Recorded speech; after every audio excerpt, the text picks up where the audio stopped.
یہ تمہاری جمع کروائی اسائنمنٹ اور اس کے ساتھ یہ دیکھو، اس ٹاپک پہ انہی الفاظ کے ساتھ اس ویب سائٹ پہ موجود یہ آرٹیکل۔ کیا اب بھی تم کہو گے کہ تم نے اسائنمنٹ کاپی نہیں کیا؟ لیکن سر یہ میری فائل نہیں ہے۔ اس بات کی تو اسے پہلی لائن سے ہی تصدیق ہو گئی تھی کہ یہ اس کی تحریر نہیں ہے، اور یہی بات اس نے پروفیسر وجی کے سامنے بھی دہرائی۔ ارحم فار گاڈ سیک، اب فائل کیسے بدل گئی تمہاری؟ دیکھو اس ٹائٹل پیج پہ تمہارا نام لکھا ہے، یہ وہی کاغذ ہیں جو 3 دن پہلے تم نے مجھے دیے تھے۔ سر میں مانتا ہوں ٹائٹل کور میرا ہے، اسے میں نے ہی ڈیزائن کیا تھا، لیکن اس سے آگے کے صفحات میرے نہیں ہیں، میرا کام تو… اس نے دھیمے لہجے میں وضاحت دی۔ کاغذات کو الٹ پلٹ کر دیکھتے وہ بری طرح الجھا اور پھر اس کو سرا مل ہی گیا تھا۔ سر یہ دیکھیں یہ سراخ، پہلے کور پہ سٹیپلر کے 2 مختلف نشان ہیں، دیکھیں سر۔ تو تمہارا کہنے کا مطلب ہے تمہارے پیجز میں نے بدلے ہیں؟ نہیں سر، میں آپ کو نہیں کہہ رہا، میں تو وہ… Arham it's enough now. Sorry sir, تم اب جا سکتے ہو ارحم، اور آئندہ ایسی حرکت مت کرنا۔ یہ لاسٹ سیمسٹر ہے اور تمہارے لیے بے حد اہم، اس لیے کوشش کرو اپنی سنجیدگی برقرار رکھو، ورنہ اس کا نقصان تمہیں ہی ہوگا۔ جی سر۔ وہ سر جھکائے، لب بھینچے، خاموشی سے دروازے کی طرف بڑھنے لگا کہ اچانک ایک خیال بجلی کی طرح اس کے ذہن میں کوندا اور وہ ایک دم واپس پلٹا۔ سر کیا میں زالے کا اسائنمنٹ دیکھ سکتا ہوں؟ اگر زالے اس کی اجازت دے تو۔ سر نے صاف منع کر دیا۔ سر اس کے مارکس کتنے ہیں؟ 19۔ جواب فل فور آیا اور ارحم کے پاس اب کسی شک و شبے کی گنجائش نہیں رہی تھی کہ اس کی فائل کس نے اور کیسے بدلی۔ اسے زالے کی صلاحیتوں پہ پورا بھروسہ تھا۔ نہایت شاندار ورکنگ کی ہے زالے نے، بہت محنت سے کیا ہوا کام تھا اس کا۔ اب وہ مزید وہاں رک کر خود کو اذیت نہیں دے سکتا تھا، اس لیے بنا کچھ کہے ان کے آفس سے نکل آیا۔ وہ سمجھ چکا تھا کہ زالے نے ارحم کی فائل اپنے نام سے جمع کروا دی ہے، اور اگر ایسا ہوا بھی تو یہ ان کے گھر کا معاملہ تھا، پروفیسر وجی کا نہیں۔ بہرحال گھر کا معاملہ گھر میں ہی اٹھایا گیا تھا۔ آج بہت دن بعد گھر میں ایک بار پھر ان دونوں کی وجہ سے عدالت لگی تھی، اور بطور جج بڑے ابا دونوں کے بیانات سن رہے تھے۔ گھر کے باقی سب افراد بحالت مجبوری وہاں موجود تھے، ورنہ ان کی لڑائیوں میں کسی کو بھی کوئی دلچسپی نہیں تھی، بلکہ صفیہ بیگم، عطیہ بیگم اور عبیر کے لیے تو یہ ساری کاروائی نہایت بوریت کا باعث تھی، کیونکہ ان کا فیورٹ ڈرامہ نکل رہا تھا۔ بیچاریوں نے پورا 1 ہفتہ سسپینس میں گزارا تھا، اور آج جب سسپینس کھلنے کا وقت آیا تو گھر میں ہی ایک کیس کھل گیا تھا۔ وہ نہایت بے دلی سے وہاں بیٹھی تھیں، اور باقی تینوں مرد حضرات بھی کوئی خاص توجہ نہیں دے رہے تھے۔ یہ تو بس بڑے ابا کی وجہ سے مجبوری تھی کہ اس وقت سب وہاں موجود خاموشی سے سر جھکائے بیٹھے تھے۔ بڑے ابا، میں دعوے سے کہہ سکتا ہوں میری فائل اسی نے بدلی ہے۔ ارے واہ، جیسے بڑے ابا تو بس تمہارے ہی دعوے پہ یقین کرنے والے ہیں نا۔ کیا ثبوت ہے تمہارے پاس کہ میں نے تمہاری فائل بدلی تھی؟ تمہارے مارکس پچھلے 2 سال میں کبھی اتنے اچھے نہیں آئے جتنے اس بار آئے ہیں۔ مسٹر ارحم، تو اس کا یہ مطلب کیسے بنتا ہے کہ میں نے تمہاری فائل اڑا لی؟ بلکہ یہاں تو یہ ثابت ہوا نا کہ میں پہلے سے زیادہ محنت کر رہی ہوں اور اپنی سٹڈی کو زیادہ سیریس لے رہی ہوں۔ بڑے ابا خاموشی سے ان دونوں کو ایک دوسرے پہ الزامات لگاتا دیکھ رہے تھے۔ تم نے مجھ سے بدلہ لیا ہے۔ اب یہ مجبوری تھی کہ اندر کی بات کھلنے والی تھی، لیکن سچ بتائے بنا چارہ بھی نہیں تھا۔ بدلہ؟ کون سا بدلہ؟ کس بات کا بدلہ؟ دراصل یہی تو وقت تھا ارحم کو بے نقاب کرنے کا سب کے سامنے، اس لیے زالے نے یوں حیرت کا اظہار کیا جیسے کچھ جانتی ہی نہ ہو۔ وہ بولو ارحم، بولو نا، بولو ارحم۔ بڑے ابا خاصے سنجیدہ نظر آ رہے تھے۔ بڑے ابا، وہ میں نے اسے ٹاپک غلط بتایا تھا اصل میں۔ جی بڑے ابا، پچھلے مہینے جب میں انفیکشن کی وجہ سے یونیورسٹی نہیں جا رہی تھی، اس وقت اسائنمنٹ کا نوٹس لگا تھا اور ان موصوف نے مجھے ٹاپک ہی غلط بتایا۔ میں نے اس کی بات پہ یقین کرتے ہوئے کسی ہم جماعت سے تصدیق کیے بغیر پورا اسائنمنٹ تیار کر لیا، اور صرف 3 دن پہلے مجھے پتا چلا کہ ارحم کا بتایا گیا موضوع غلط تھا، اور اب میرے اتنے اچھے نمبر دیکھ کر یہ مجھ پہ الزام تراشی کر رہا ہے۔ بھائی یہ تو کوئی اچھی حرکت نہیں کی تم نے ارحم، اس کے گریڈز پہ اثر پڑ سکتا تھا نا۔ لیکن میرے گریڈ پر تو اثر پڑ گیا ہے نا بڑے ابا، اس نے نیٹ سے کاپی کر کے اسائنمنٹ میری فائل کے اندر لگا دیا، اور میں نے وہی کاغذ اپنے پروفیسر کو دے دیے۔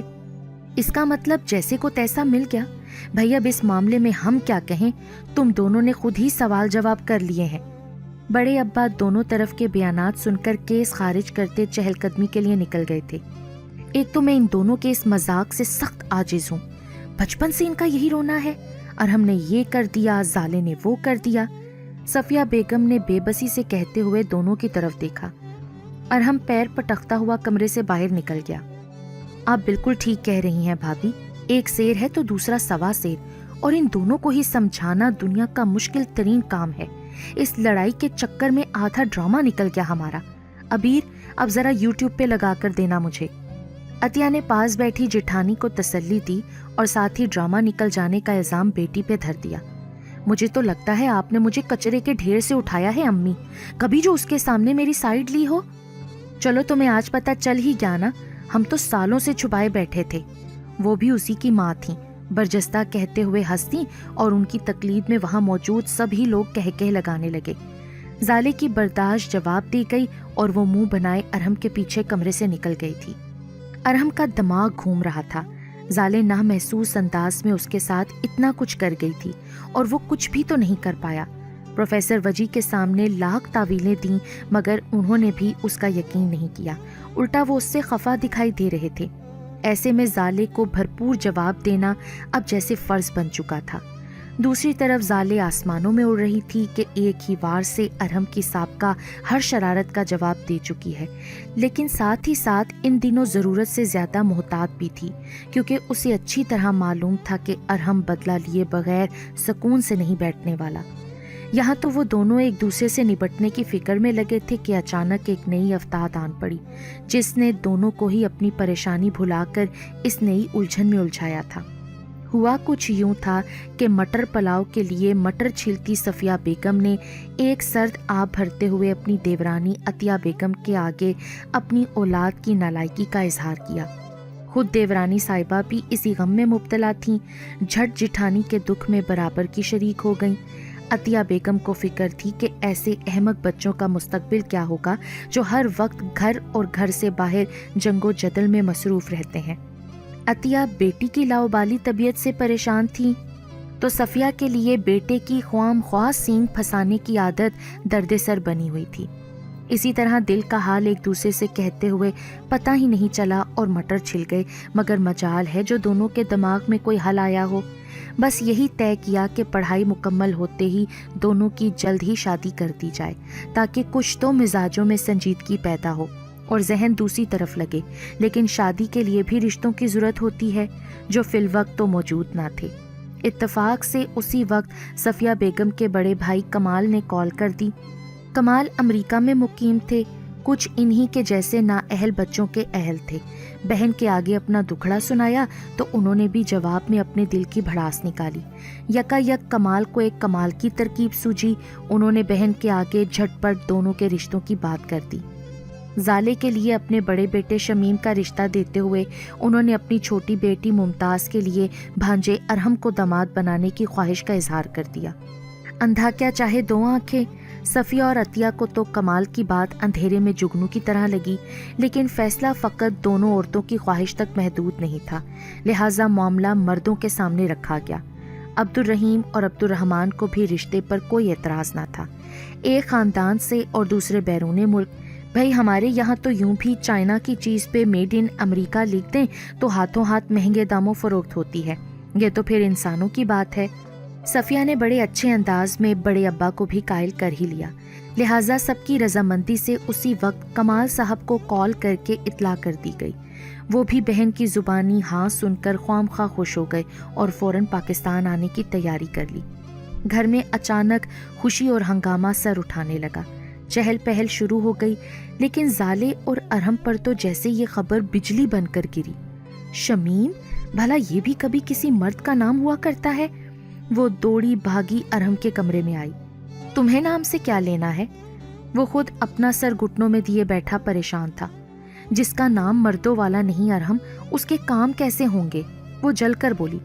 ویسے ارحم، کیا تم کر لو گے شادی اپنی کزن ممتاز سے؟ امی نے مجھے شیروانی سلوانے کا کہا ہے، وہ بھی کل۔ اس نے منہ بنا کے کہا۔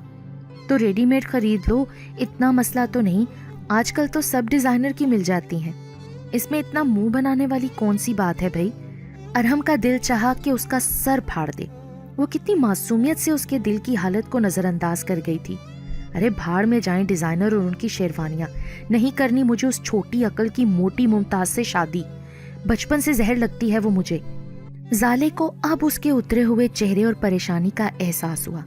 یعنی وہ دونوں ایک ہی کشتی کے سوار تھے. وہی تو میں سوچ رہی تھی. تم تو مہنور کو پسند کرتے ہو نا, اور وہ بھی تمہیں دل و جان سے چاہتی ہے. بھلا کیسے کسی اور سے تم شادی کر سکتے ہو؟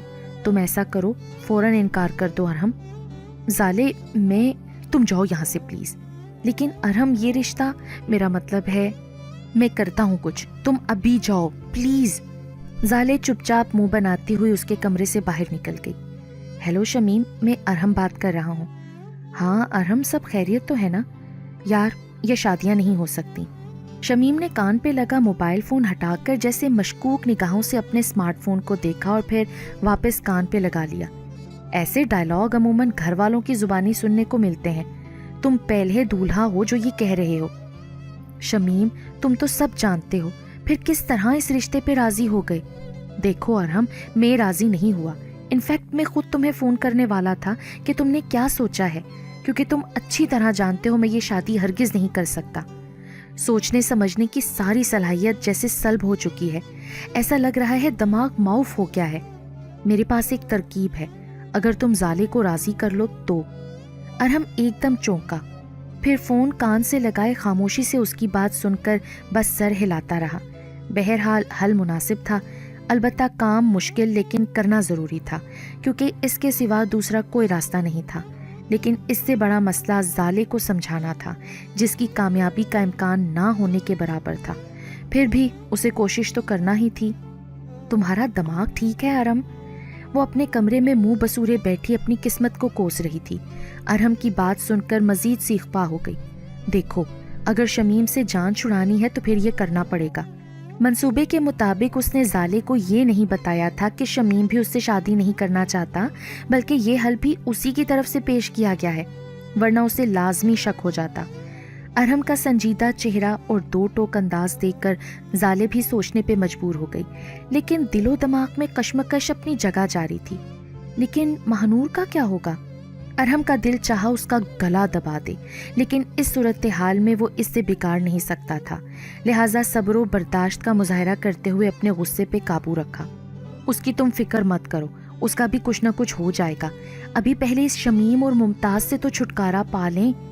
میرا دل نہیں مان رہا, کہیں لینے کے دینے نہ پڑ جائیں. ارے کچھ نہیں ہوتا, بس تم اس کی ٹینشن نہ لو. گھر والے کمال ماموں کو انکار صرف ایک ہی صورت میں کریں گے, اگر ہم دونوں انہیں یہ یقین دلا دیں کہ ہم ایک دوسرے سے بے پناہ محبت کرتے ہیں اور شادی کرنا چاہتے ہیں. شمیم کا خیال تھا کہ اگر وہ دونوں گھر والوں کے سامنے محبت کا ناٹک کریں تو وہ بنا کسی اعتراض شمیم اور ممتاز کے رشتوں سے دستبردار ہو جائیں گے, اور دونوں گھروں میں کوئی ناراض بھی نہیں ہوگا.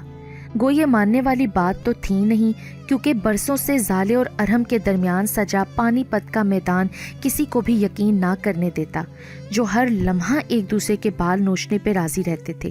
محبت اور تم سے سوچ کر ہی وحشت ہو رہی ہے. حسب عادت زالے چپ نہیں رہ پائی. مجھے بھی گھن آ رہی ہے, لیکن کیا کروں, مجبوری ہے, اس کے سوا کوئی دوسرا آپشن نہیں ہے. ارحم تم, وہ بے اختیار کہتے ہوئے رکی, کیونکہ ارحم تنبیہی نگاہوں سے اس کی اٹھی انگلی کو دیکھ رہا تھا. دیکھو زالے, میں یہ ساری ٹینشن نہ صرف تمہاری وجہ سے لے رہا ہوں, ورنہ مجھے کوئی شوق نہیں اس مصیبت میں پھنسنے کا. او ہیلو, میرے لیے اتنی ٹینشن لے رہے ہو؟ اور وہ ڈائری میں مہنور کے لیے جو محبت نامے لکھ رکھے ہیں تم نے, ان کا کیا؟ ہاں, ممتاز کے چکر میں مہنور کو بھول گئے کیا؟ نہیں بھولا, اور کبھی بھول بھی نہیں سکتا. کوئی بھی اپنی پہلی محبت نہیں بھول سکتا, اور اسے پانے کے لیے ہر ممکن کوشش کرتا ہے. تم اگر میرا ساتھ نہیں دو گی نا زالے, تو میں اکیلا ہی کچھ کر لوں گا, لیکن پھر تم مجھ سے شکایت مت کرنا. دو ٹوک لفظوں میں کہتے ہوئے ارحم دروازے کی طرف بڑھا. اوکے, زیادہ جذباتی ہونے کی ضرورت نہیں ہے ارحم. اس کھیل میں میں تمہارے ساتھ ہوں, کیونکہ اس باجی شمیم سے شادی تو مجھے مر کر بھی نہیں کرنی, جس کا نام ہی عورتوں والا ہے. سچ تو یہ تھا کہ زالے اس سٹیج پہ ارحم سے ہرگز جھگڑا نہیں کر سکتی تھی. ایک وہی تو تھا اس وقت جو اس کی مدد پہ رضامند تھا. پھر اگر معمولی سے جھوٹ سے یہ شادی کی تلوار ٹل جاتی تو حرج ہی کیا تھا؟ تو بس پھر جس طرح میں کہتا ہوں اسی طرح کرو. ارحم واپس اس کے سامنے بیٹھ کر اسے سنجیدگی سے اگلی حکمت عملی سمجھانے لگا. اسے اعتراض تو تھا لیکن وہ خاموش بیٹھی لب بھینچے سر ہلاتی رہی. کیا کہا؟ ذرا پھر سے کہنا. بڑے ابا نے گلا کھنکارتے بڑی بہو سے سوال کیا. بڑے ابا یہ کہہ رہے ہیں شمیم اور ممتاز کو نہیں ایک دوسرے کو پسند کرتے ہیں. گو یقین تو انہیں بھی نہیں آ رہا تھا جب بیٹے کی زبانی یہ سب سنا تو اس بےہودہ مذاق پہ اسے فلفور ڈانٹ دیا. لیکن ارحم نے کان پکڑے پاؤں دبائے تو مجبوراً انہیں یقین کرنا ہی پڑا. اسی وقت بات دیورانی کو بتائی جس نے بیٹی سے تصدیق کے بعد میاں کے کان میں ڈالی. یعنی آنے واحد میں ان دونوں کا جھوٹ وائرل ہو گیا تھا. اچھا یہ سانحہ کب ہوا بھائی؟ کل تک تو دونوں ایک دوسرے کی جان کے دشمن تھے. یہ آج اچانک مفاہمت اور امن کی بات کیسے ہونے لگی؟ بڑے ابا نے اینک کے شیشوں کے اوپر سے ارحم کو مشکوک نگاہوں سے دیکھا جو اس وقت سر جھکائے خاموش بیٹھا تھا. آپ ٹھیک کہتے ہیں، بات ہضم تو ہمیں بھی نہیں ہو رہی لیکن اب خود کہہ رہے ہیں تو یقین کرنا مجبوری ہے. عبد الرحمن نے انگلیاں مروڑتی زالے کو دیکھتے ہوئے بڑے ابا کی ہاں میں ہاں ملائی. ابھی کچھ دیر پہلے ہی تو وہ سب کمال والے رشتے کی بات کرنے وہاں جمع ہوئے تھے اور اب ایک بار پھر سب وہیں موجود تھے. بھئی ہمیں تو کوئی خاص اعتراض نہیں، البتہ یقین نہیں آ رہا. چلو اب اگر ان کی مرضی ہے تمام عمر ہمسایہ ملکوں کی طرح دشمنی نبھانے کی تو بہرحال ہم کیا کر سکتے ہیں. بڑے ابا نے خاصی سوچو بچار اور ایک طویل خاموشی کے بعد اینک اتار کر واپس کور میں رکھتے ایک سردا بھری. ظاہر ہے ان کے لیے سب کی خوشی میں ہی خوشی تھی. بڑے ابا کم سے کم آپ تو ایسی باتیں مت کریں. ارحم نے دھیما سا احتجاج کیا. اچھا چلو نہیں کرتے بھائی. یہ بتاؤ کمال میاں سے بات ہوئی؟ انہیں کیا کہو گے اب؟ وہ بیچارے تو شادی کی تیاریوں میں لگے ہیں. کمال بھائی کو میں سمجھا لوں گی بڑے ابا، اور مجھے پورا یقین ہے انہیں اس پہ ہرگز اعتراض نہیں ہوگا. عطیہ بیگم نے مطمئن لہجے میں یقین دہانی کرائی. بہرحال وہ بیٹے کی پسند پہ دل و جان سے رضامند تھیں کہ بھتیجی کو بہو بنانے کا کوئی قلق محسوس نہیں ہو رہا تھا. اور کتنی اچھی بات ہے نا بھابھی، زالے ہمیشہ میرے پاس رہے گی، ورنہ تو اسے ملک سے باہر بھیجنے کا سوچ کر ہی دل میں ہول اٹھ رہے تھے. عطیہ بیگم ایک طرف تو بیٹی کی شادی میں خوش تھیں لیکن جب سے رشتے کی بات پکی ہوئی تھی شوہر کے سامنے کئی بار آنسو بہا چکی تھیں. اب اولاد بھلے کتنی ہی ناخلف کیوں نہ ہو، ماں باپ کو اس کی جدائی کا غم تو ہوتا ہی ہے. عبد الرحمن بھی بیٹی کو رخصت کرنے کا سوچ کر آنکھوں کی نمی روک نہیں پائے. لیکن اب ایسا کوئی مسئلہ نہیں تھا. گھر سے گھر تک کا ہی تو سفر تھا جو زالے کو کرنا تھا. میرے لیے تو جیسی ممتاز ویسی زالے، بلکہ زالے تو بچپن سے میری گود میں پلی ہے. اس جیسی محبت تو مجھے ارحم سے بھی نہیں عطیہ. تائی جی نے زالے کو گلے لگاتے ہوئے جذباتی ہو کر دیورانی کو بھی تسلی دی. بڑے ابا میرا تو خیال ہے کہ اگلے ہفتے ہی ان دونوں کا نکاح کر دیتے ہیں.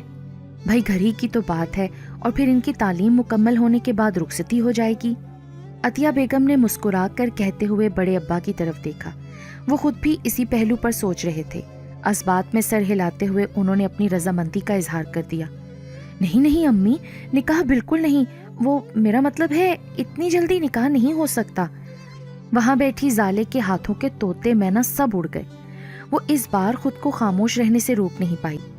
بات تو ڈرامے کی تھی کہ گھر والوں کو یہ یقین آ جائے وہ دونوں ایک دوسرے کی محبت میں گرفتار ہیں، مگر یہاں تو یہ لوگ نکاح تک پہنچ گئے ہیں. بھائی سنت ہی تو پوری کرنی ہے، کرنا چاہیں تو آج شام ہی ہو جائے گی، پھر ایک ہفتہ تو بہت ہوتا ہے. تائی جی نے بھی مسکرا کر جواب دیا. لیکن بڑے ابا ابھی تو ہمارے ایگزامز اور پڑھائی، میرا مطلب تم بھی تو کچھ بولو نا ارحم. اس نے منت والے انداز میں کہتے ہوئے یکدم غصے سے ارحم کی طرف دیکھا جو بے حد سنجیدہ سر جھکائے بیٹھا ہرگز معترض نہیں لگ رہا تھا. اسی لیے تو رخصتی بعد میں رکھی ہے بھائی، تم دونوں آرام سے ایگزامز دے لو. ارحم آفس جوائن کر لے گا، اتنے عرصے میں ہم سب شادی کی تیاری مکمل کر لیں گے، لیکن نکاح تو بس اگلے ہفتے ہی ہوگا. عبد الرحمن نے جھٹ جواب دیتے ہوئے زالے کے سر پہ تھپکی دی. اب آپ سب بڑوں کی یہی مرضی ہے تو پھر میں کیا کہہ سکتا ہوں. ارحم نے اتنی ہی معصومیت کا مظاہرہ کیا جتنا وہ ٹینڈے کھاتے کر رہا تھا، یعنی بلا اعتراض اس نے زالے سے نکاح کے لیے ہاں کر دی تھی. وہ تن فن کرتی اس کے کمرے میں پہنچی اور جنگلی بلی کی طرح اس پر جھپٹی۔ وہ جو ابھی سونے کے لیے بستر پہ لیٹا ہی تھا، اس کی جارحانہ کاروائی پہ ایک دم بوکھلا کر اٹھا اور اس کی دسترس سے وہ نکل گیا، ورنہ آج یقیناً زالے کے ہاتھوں ضائع ہو جاتا۔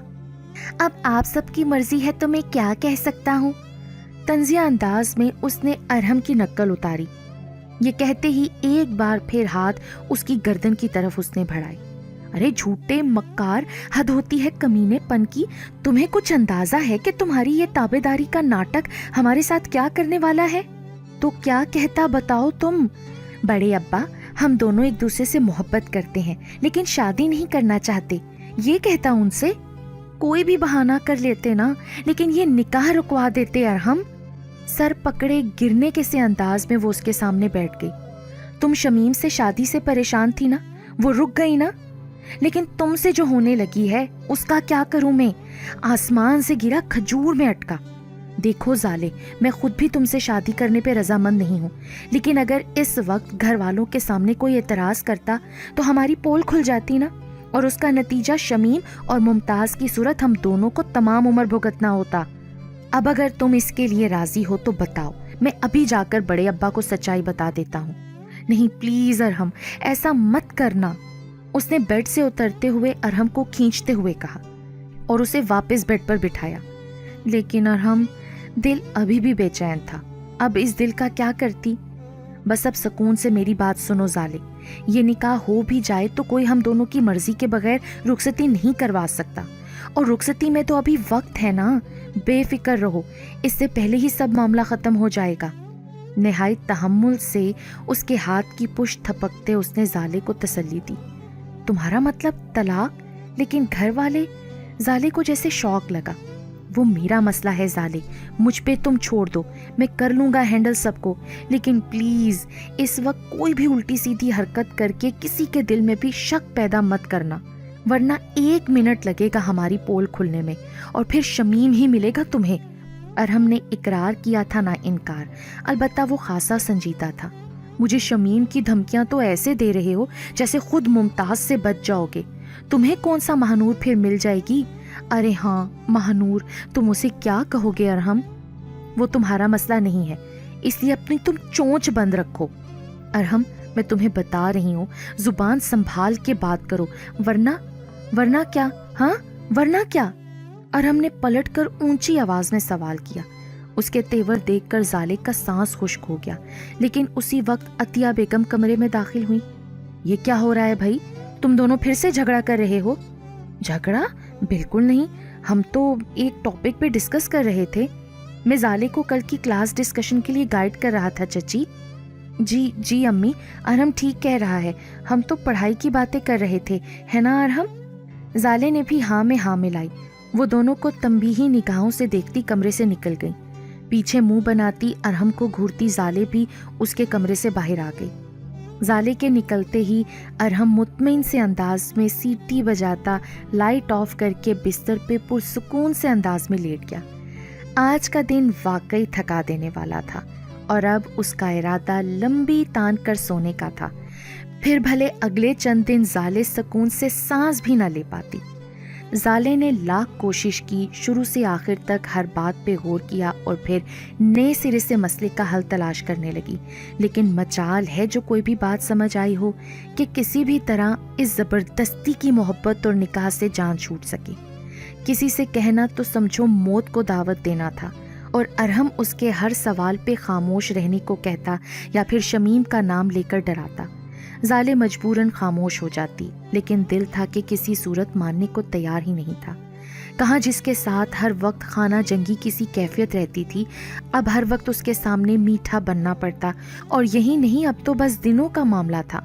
نکاح کی صورت تمام عمر کے لیے ارحم نام کا ڈھول اس کے گلے میں ڈالا جا رہا تھا۔ کبھی کبھی وہ سوچتی شمیم میں نام کے علاوہ تو کوئی خاص برائی بھی نہیں، اس سب ناٹک سے تو اچھا تھا اسی سے شادی کر لیتی، کم سے کم ارحم کے ساتھ مل کر یہ سارا ڈرامہ تو نہ رچانا پڑتا۔ لیکن جو نام سے ہی اچھا نہیں لگ رہا تھا، اس کے ساتھ شادی کا تصور ہی جان لیوا تھا، وہ بھی اس وقت جب زالے اسے جانتی بھی زیادہ نہیں تھی۔ باقی ارحم نے تسلی بھی دی تھی کہ وہ جلد یہ نکاح ختم کر دے گا،